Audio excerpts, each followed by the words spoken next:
America. ఈ పేరు వింటేనే అసలు భయపడిపోయే సిచ్యువేషన్. ఎందుకంటే మన తెలుగు వాళ్ళు చాలామంది ఉన్నారు అక్కడ, ఉద్యోగాల రీత్యా లేదంటే గ్రీన్ కార్డ్ హోల్డర్స్ అక్కడే ఉండిపోయి వాళ్ళ ఫ్యామిలీస్తోని హ్యాపీగా ఉంటున్నటువంటి సందర్భం. కానీ ఈ మధ్య కాలంలో వస్తున్నటువంటి వార్తలు ఒక రకంగా భయమేస్తుంది నిజంగా. ఎందుకంటే పిల్లలు హ్యాపీగా వెళ్ళి చదువుకొని ఉద్యోగం చేస్తూ సెటిల్ అయిపోతున్నారు, ఇది అక్కడి వరకు బాగుంటుంది. కానీ అక్కడికి వెళ్ళిన తర్వాత వాళ్ళ సేఫ్టీ వైజ్గా అసలు వాళ్ళు చూసుకుంటున్నారా లేదా, అక్కడ అవుతున్నటువంటి స్నేహితులు ఎవరైతే ఉన్నారో వాళ్ళు ప్రాపర్గా ఉంటున్నారా లేదా, ఇది అసలు ఏమాత్రం కూడా గమనించుకోవట్లేదు. ఇప్పుడు 27 ఏళ్ళ మన అమ్మాయి, అంటే తెలుగు అమ్మాయి, హైదరాబాద్కి సంబంధించిన అమ్మాయి, చాలా బాగా చదువుకొని అమెరికాకి ఎంఎస్ కోసం వెళ్ళి అక్కడ ఉద్యోగరీత్యా కొలంబియాలో, అక్కడ అమెరికాలోని మేరీల్యాండ్లోని కొలంబియాలో ఆమె స్నేహితుడితో కలిసి ఉంటోంది ఒక అపార్ట్మెంట్లో. అక్కడ వెరీ వెరీ కామన్ అది, అంటే మనం ఏదో కొత్తగా అయ్యో అట్లెట్లు ఉంటుంది అనడానికి కూడా లేదు, యాక్చువల్లీ అక్కడ వెరీ వెరీ కామన్ అది. మరి ఏమైందో ఏంటో తెలీదు. 31st అందరూ సెలబ్రేషన్ మోడ్లో ఉన్న టైంలో 31 తారీఖున ఆమె కూడా స్నేహితుడు ఉన్నటువంటి అపార్ట్మెంట్కి వెళ్ళింది. స్నేహితుడు పేరు వచ్చేసి అర్జున్, అతను ఆమె బాయ్ ఫ్రెండ్ అని కూడా చెప్తున్నారు. ఈమె పేరు వచ్చేసి, యువతి పేరు వచ్చేసి నిఖిత గొడిసాల. చాలా బాగుంది, చూడ చక్కగా ఉంది. ఆమె చదువుకుంది కూడా మంచి ఇంజనీరింగ్ కాలేజ్లో డేటా సైన్సెస్కి సంబంధించిన కోర్స్ చేసింది. అట్లాగే ఆమె తన ఉద్యోగరీత్యా పర్ఫార్మెన్స్ చాలా చాలా అద్భుతంగా ఉంది. అది అక్కడ ఉన్నటువంటి కంపెనీ కూడా ఆమెకి ది బెస్ట్ ఎంప్లాయీ అవార్డు కూడా ఇచ్చింది 2025లో. అంత బాగా హ్యాపీగా లైఫ్ని లీడ్ చేస్తున్నటువంటి ఈ నిఖిత 31 తారీఖున వాళ్ళ స్నేహితుడు ఉన్నటువంటి అపార్ట్మెంట్కి వెళ్ళిన తర్వాత 31st రోజు, అంటే పోలీసుల ఇన్ఫర్మేషన్ ప్రకారం 31 తారీఖున రాత్రి 7 గంటల సమయంలో ఆమెను చంపేశారు. ఎవరు చంపేశారు ఏంటి అనేది తెలీదు, ఇది అనుమానాస్పద కేసు.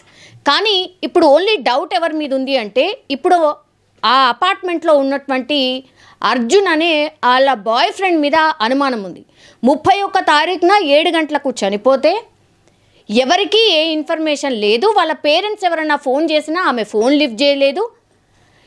రకరకాలుగా వాళ్ళ సోర్సెస్ ద్వారా కనుక్కునే ప్రయత్నం చేశారు, అయినా కూడా ఎట్లాంటి ఇన్ఫర్మేషన్ రాలే. 2వ తారీఖున ఇప్పుడు ఎవరైతే వాళ్ళ బాయ్ ఫ్రెండ్ అని చెప్తున్నటువంటి వ్యక్తి అర్జున్ అనే వ్యక్తి ఉన్నాడో, ఆ అర్జున్ అనే వ్యక్తే పోలీసులకు కంప్లైంట్ చేస్తాడు. ఇలా మిస్ అయింది, మా స్నేహితురాలు మిస్ అయింది అని ఇతనే పోలీసులకు కంప్లైంట్ చేస్తాడు.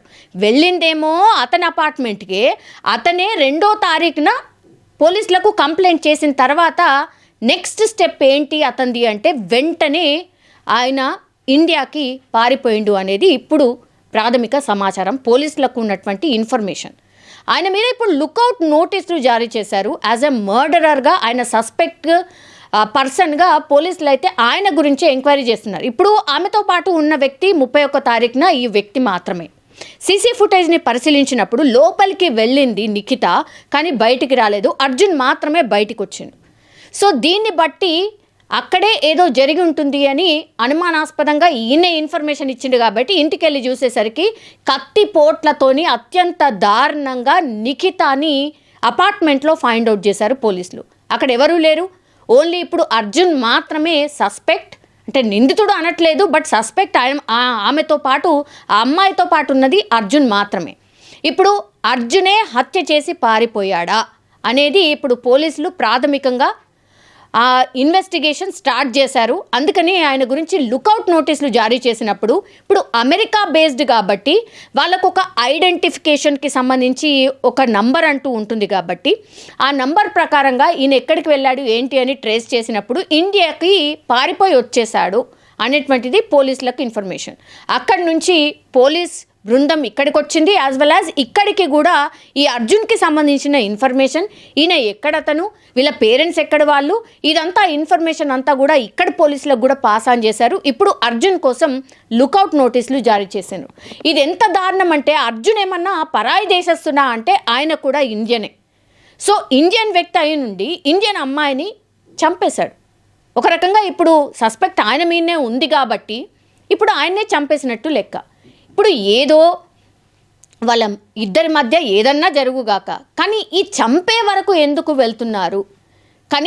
కనీసం ఆలోచించట్లేదా? అంటే మనుషులమే కదా, కోపతాపాలు అందరికీ ఉంటాయి, డిఫరెన్సెస్ ఆఫ్ మైండ్ సెట్ డిఫరెంట్గా ఉంటుంది కావచ్చు. ఏమైనా గొడవలు జరిగినాయో ఇంకోటో మాట్లాడుకోండి, అక్కడి వరకే ఉండండి. లేకపోతే చాలా డీసెంట్గా ఇంకా నీతో నాకు అవసరం లేదు, సంథింగ్ లైక్ దట్ అట్లేమైనా చెప్పుకొని విడిపోవడం బెటర్. కానీ చంపుకునే వరకు ఎందుకు పోతున్నారో అర్థం కానటువంటి సిచ్యువేషన్. ఇప్పుడు వాళ్ళ పేరెంట్స్ ఏమైపోవాలి?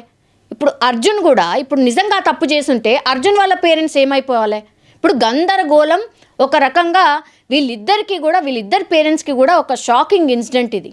అండ్ ఈ మధ్య కాలంలో జరుగుతున్న ఇన్సిడెంట్స్ కూడా మొత్తంగా ఐదర్ యాక్సిడెంట్స్, లేకపోతే అక్కడ గన్ కాల్పుల్లో చనిపోవడం, ఐదర్ పోలీసులో షూట్ చేయడం దాంట్లో చనిపోతారు, లేకపోతే ఎవరో దొంగతనానికి వచ్చిన వ్యక్తి చేతుల్లో చనిపోవడం. ఇట్లా ఈ రకరకాలుగా ఎన్ని ఇన్సిడెంట్స్ జరిగినా మన ఇండియన్స్ చనిపోతున్న సంఖ్య విపరీతంగా పెరిగిపోతుంది. ఇది సేఫ్టీ కన్సర్న్ని రేజ్ చేస్తోంది అమెరికా లాంటి దేశాల్లో ఆర్ ఎక్కడైనా పరదేశంలో అనుకోవచ్చు. సో నిజంగానే ఇక్కడ ఉన్నటువంటి పేరెంట్స్ పాపం ఎంత జాగ్రత్తలు చెప్పి పంపించినా కానీ ఇన్సిడెంట్ మాత్రం ఆగట్లేదు. ఇది కొంత ఆందోళన అయితే కలిగిస్తోంది. ఈ అమ్మాయి ఎవరైతే నిఖిత ఉందో ఆమె సికింద్రాబాద్కి సంబంధించిన వాసి అంటున్నారు. ఇంకా కూడా వాళ్ళ పేరెంట్స్ ఇన్ఫర్మేషన్ అయితే తెలియరాలేదు. బట్ పాపం ఎవరి పేరెంట్స్ అయినా ఇట్లా వాళ్ళ కూతురు ఒక మంచి పొజిషన్లో ఉంది, బాగుంది, 31st రోజున ఆమె చనిపోయింది అన్న వార్త విన్న తర్వాత ఏ పేరెంట్స్ అయినా ఎట్లా తట్టుకోగలుగుతారు? కానీ ఇట్లాంటి ఇన్సిడెంట్స్ జరగడం నిజంగా బాధాకరం. అట్లా మన వాళ్ళు చాలామంది అసలు వెళ్ళట్లేదు. అఫ్కోర్స్ అమెరికాలో ఉన్న సిచ్యువేషన్ బాగాలేదు కాబట్టి వెళ్ళట్లేదు. కానీ ఇప్పుడు అక్కడ మన వాళ్ళు ఎవరైతే ఉన్నారో ఇంకా స్టడీ పర్పస్ వాళ్ళ మాత్రం ఆందోళన వ్యక్తమవుతోంది. ఇక్కడ పేరెంట్స్ కూడా పదే ఇట్లాంటి ఇన్సిడెంట్స్ జరిగినప్పుడల్లా జాగ్రత్తలు అయితే చెప్పే ప్రయత్నం చేస్తున్నారు. కానీ ఈ ఇన్సిడెంట్స్ మాత్రం ఎక్కడా ఆగట్లేదు. అమెరికా అంటేనే భయపడిపోయే సిచ్యువేషన్కి మనం వచ్చేసాం. నిజంగా ప్రస్తుతం ఉన్నటువంటి సమాజం దేనికి ప్రయారిటీ ఇస్తుంది? ఆర్థిక సంబంధాల చుట్టూ మాత్రమే తిరుగుతుంది. మళ్ళీ ఎన్నికలంగానే చాలా విరక్తి కలుగుతుంది. మంచి అనిపిస్తుంది కదా, లేడీస్ కూడా ఛాలెంజింగ్ జాబ్స్ చేసినప్పుడు చాలా బాగుంటుంది. ట్రాఫిక్ అసిస్టెంట్స్ గా నియమించిన ట్రాన్స్జెండర్స్ అందరితో సాల్యూట్ చేయించుకుంటున్నారు. ఫుడ్ డెలివరీ ఇవ్వటానికి వెళ్ళినటువంటి డెలివరీ బాయ్ అనిల్ పై కళ్ళ ముందు